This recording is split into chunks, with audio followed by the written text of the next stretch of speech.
वाळकीतील माणुसकी पोलीस कर्मचाऱ्याने दागिने असलेली बॅग महिलेला केली परत। वाशिम समाजात पोलीस दलाची प्रतिमा मलिन होत असतानाच वाशिम शहर पोलीस ठाण्यातील एका कर्तव्यदक्ष कर्मचाऱ्याने आपल्या प्रामाणिकपणातून खाकी वर्दीची मान उंचावली आहे। डॉक्टर बाबासाहेब आंबेडकर जयंतीच्या मिरवणुकीत कर्तव्यावर असताना पोलीस कर्मचारी अशफाक बेनीवाले यांनी सोन्याचे दागिने असलेली हरवलेली बॅग मूळ मालकाला परत मिळवून देऊन प्रामाणिकपणाचा आदर्श घालून दिला आहे। एप्रिल 14 रोजी सायंकाळी वाशिम शहरातील पाटणी चौक ते छत्रपती शिवाजी महाराज चौक दरम्यान जयंतीची मोठी मिरवणूक सुरू होती। यावेळी रेखा प्रल्हाद चव्हाण या महिलेच्या हातातील बॅग गर्दीत अनवधानाने खाली पडली।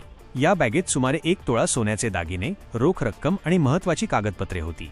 बॅग पडल्याचे पाहून एका दुचाकी स्वाराने ती उचलून पळ काढण्याचा प्रयत्न केला, मात्र तेथेच कर्तव्यावर असलेल्या अशफाक बेनीवाले यांनी तत्परता दाखवत त्याचा पाठलाग करून त्याला अडवले आणि बॅग सुरक्षित ताब्यात घेतली।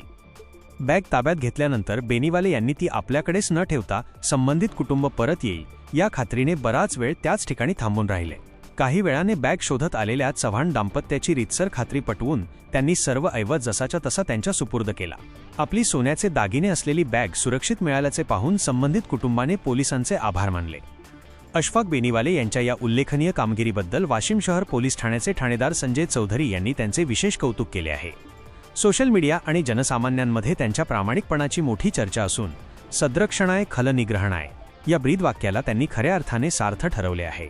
वाशिम जिल्हा प्रतिनिधी जावेद धन्नू भवानीवाले। अशा नवनवीन बातम्यासाठी चॅनलला सबस्क्राईब करा आणि पाहत रहा MH न्यूज मराठी।